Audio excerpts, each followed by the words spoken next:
Promotores de justiça estariam arquivando em massa investigações de homicídios em alguns estados. Isso para cumprir a meta de acabar com o estoque de investigações atrasadas. No Rio de Janeiro e em Goiás, o índice de arquivamentos ultrapassou os 95%. A maioria das vítimas eram negros e pobres. A revelação do jornal O Globo macula a imagem de uma das instituições mais respeitadas do país, o Ministério Público. Muitos dos pedidos de arquivamento estão sendo barrados pelos juízes. Para aprofundar o tema, nós conversamos agora com o presidente da Associação dos Magistrados Brasileiros, desembargador Nelson Calandra. Doutor Nelson, prazer tê-lo conosco aqui no Manhã no Parlamento. Muito bom dia. Um grande prazer também poder falar com vocês. Doutor Nelson, 95% de arquivamento, é claro que não é em todos os processos, sim no estoque, o que estava atrasado. Isso por si só já é uma demonstração de que algo está errado, não? Olha, o crime de morte é um dos crimes mais graves que a nossa legislação contempla. A investigação do crime de morte, ela reclama polícia científica, ela reclama polícia judiciária atuante, equipada, ela reclama testemunhas. Ela reclama também um processo mais dinâmico. Nós julgamos hoje crimes que são cometidos do mesmo modo. Nós temos um inquérito policial da década de 40, que é uma verdadeira peça de museu. Então, quando o Ministério Público arquiva, porque não encontra indícios da autoria ou prova de materialidade, ele faz aquilo que é resultado de uma legislação penal que precisa imediatamente ser modificada. Eu participei da Comissão de Legislação Participativa da Câmara dos Deputados e propus que aqui da Casa, da Câmara Federal, parta um balão de socorro para a sociedade brasileira. Porque no nosso Código de Processo Penal, Sua Excelência é o réu, não é o juiz, não é o desembargador, não é o promotor, nem tampouco o conselho de sentença. Então, essa legislação ultrapassada, anacrônica, desatualizada, um programa de proteção a testemunhas, que é uma verdadeira desproteção a testemunhas protegidas, algumas delas assassinadas, ela leva a um descrédito. Quem vai testemunhar sobre um crime de morte, sabendo que aquele grupo de extermínio que praticou esse homicídio, essa morte, vai sair pela porta da frente junto com ele depois do julgamento pelo tribunal do júri, ainda que condenado. Doutor Nelson, o senhor falou dessa legislação ultrapassada do Código Penal e também Código de Processo Penal. Agora, não seria o caso de se falar em essa palavra talvez não seja mais adequada, mas uma fiscalização do trabalho dos promotores que estão arquivando essas investigações? Especialmente no Rio de Janeiro, o que nós tínhamos até o domínio, a unidade de polícia pacificadora no Morro do Alemão, nós tínhamos uma sociedade paralela, onde quem vivia ou morria era ditado por grupos ilegais constituídos à margem da lei. Então, isso não adianta nós termos o melhor Ministério Público do mundo se nós não tivermos uma lei penal adequada, um processo penal adequado e, sobretudo, proteção a testemunhas. Porque como alguém se disporá a depor como testemunha, né? Como você vai identificar a pessoa que viu alguém, por exemplo, num morro carioca, sendo assassinada, se as pessoas não se apresentam, não dizem que presenciaram o fato? Como é que o Ministério Público pode obrigar alguém a testemunhar o fato? O alto índice de arquivamento na cidade do Rio de Janeiro se deve a uma política de segurança pública naquele estado que pura e simplesmente esqueceu da sociedade. Só agora, o governador Sérgio Cabral, com apoio do secretário Mariano Beltrame, tem feito ações reais com apoio das Forças Armadas, da Marinha, da Aeronáutica, da Polícia Federal, para retomar territórios que o Estado brasileiro tinha perdido. Em resumo, esse passivo que hoje está na mão dos promotores, que está na mão dos juízes, ele é um passivo praticamente perdido, então. Exatamente, porque não há prova testemunhal que seja suficiente para a condenação. E sem isso, o tribunal não pode se movimentar. Então, a impunidade de mais de 90%, ela é a medida exata da nossa omissão. Uhum.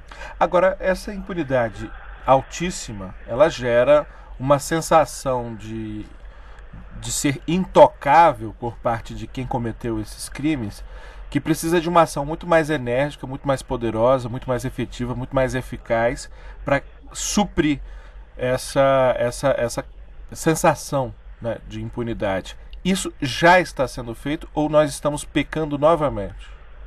Eu disse expressamente ao governador Sérgio Cabral, na reunião que tivemos depois do assassinato da juíza Patrícia Scioli. Teria que haver, em São Gonçalo, por exemplo, um choque de gestão. A máfia das vans, do petróleo e várias atividades ilegais em São Gonçalo continuam se movimentando da mesma maneira que ocorreu anteriormente. E São Gonçalo, quando nós comparamos, por exemplo, Morro do Alemão com o que ocorre em São Gonçalo é 200 mil vezes pior do que o Morro do Alemão em termos de violência. Porque ali não só as atividades ilegais continuam, como uma juíza foi assassinada covardemente por pessoas que estavam ali vestidos de agentes da lei.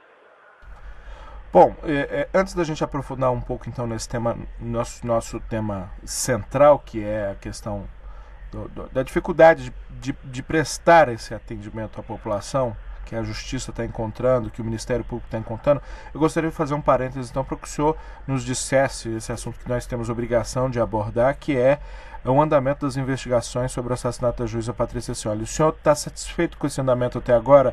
Parece que já tivemos 3 membros da Polícia Militar presos. Houve um longuíssimo depoimento por parte desses 3 membros da Polícia Militar. O senhor está satisfeito com o andamento até agora? Parece estar havendo ação por parte das autoridades competentes nesse sentido? Aquilo que foi revelado pela Polícia Civil não é ainda a conclusão das investigações. Nós ficamos frustrados porque mais do que um relatório sobre quem são os autores, falta providência do Estado no sentido de desarticular esse grupo que agia a partir de um quartel da Polícia Militar do Estado do Rio de Janeiro, na comunidade de São Gonçalo.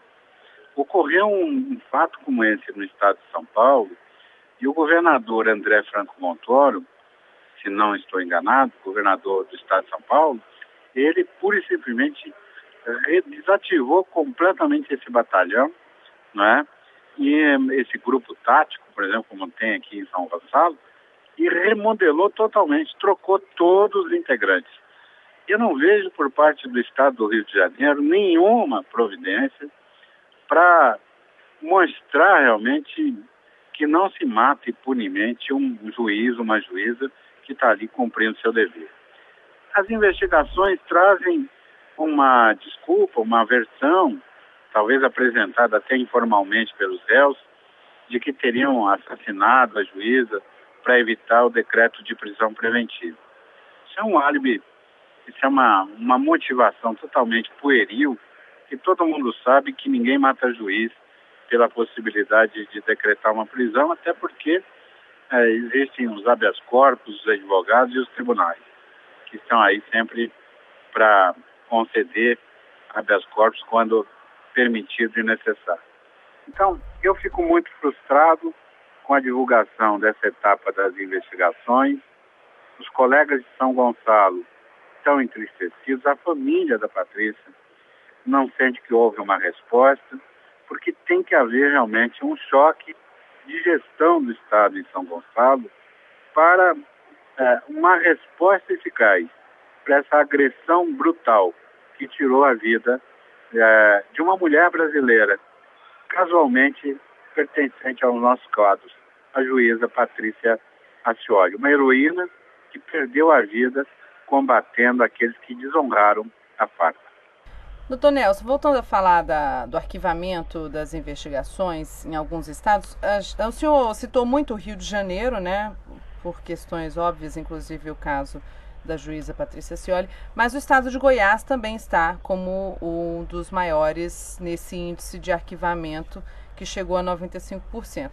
Eu queria perguntar para o senhor qual é a realidade aqui do estado do Goiás, se a questão, se esse cinturão que envolve o DF, essa região não chega a ser metropolitana, mas esse entorno do Distrito Federal, não sei se o senhor conhece essa realidade de cá, mas esse entorno aqui do DF que tem altíssimos, elevadíssimos índices de criminalidade, se dá para comparar com a realidade do Rio de Janeiro e se dá para a gente fazer esse paralelo na motivação para o arquivamento das investigações.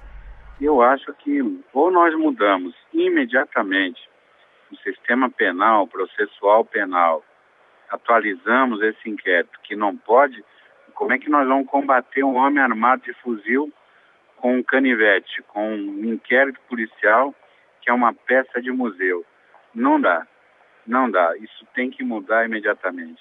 Essa criminalidade no entorno de Brasília, no estado de Goiás, ela também é resultante da omissão do Estado. Tanto que nós estamos criando, no estado de Goiás, já criamos mais de 11 unidades, centros de pacificação social, para atuar preventivamente. E nós temos feito isso com grande eficiência aqui em todo o estado de Goiás. Temos nos aplicado a magistratura e a AMB, a magistratura goiana e a AMB, tem ido à luta. Mas nós precisamos, mais do que isso, nós precisamos das ferramentas processuais penais e penais para podermos alterar esse sistema. E eu pergunto para você, Daniela, e para você, Lincoln, vocês, se presenciassem um crime de morte, que ninguém soubesse que vocês viram, vocês se apresentariam voluntariamente para ser testemunhas? Eu acredito que a resposta vai ser não. Né? Porque a pessoa demandaria uma longas muito. noites de preocupação e talvez muito choro antes da decisão. Nós voltaremos a conversar sobre isso numa próxima oportunidade. Queria que vocês refletissem e depois a gente debate isso numa nova entrevista, quem sabe pessoalmente. Bom, é verdade. Eu quero agradecer muito ao desembargador Nelson Calandra, presidente da Associação dos Magistrados Brasileiros, por nos trazer esses dados, nos traçar esse quadro muito ruim, muito dantesco. Infelizmente é um quadro ruim, mas devemos agradecer mesmo assim, porque a culpa não é dos magistrados, ao contrário, é justamente traçar o diagnóstico, a primeira fase para o tratamento, que, como o senhor colocou muito bem, é urgente, e a esperança é de que essa urgência seja compreendida por todos os envolvidos nesse processo. Muito obrigado mais uma vez, doutor Nelson Calandra. Eu agradeço, Lincoln, agradeço a você, Daniela, a oportunidade, e dizer que no dia 21 nós estaremos aqui no número superior a 1.000 juízes e promotores, trazendo o nosso grito de socorro para a casa do povo brasileiro. Nós precisamos das alterações legislativas para produzir paz no meio da nossa sociedade. Perfeito. Mais uma vez, muito obrigado, desembargador Nelson Calandra.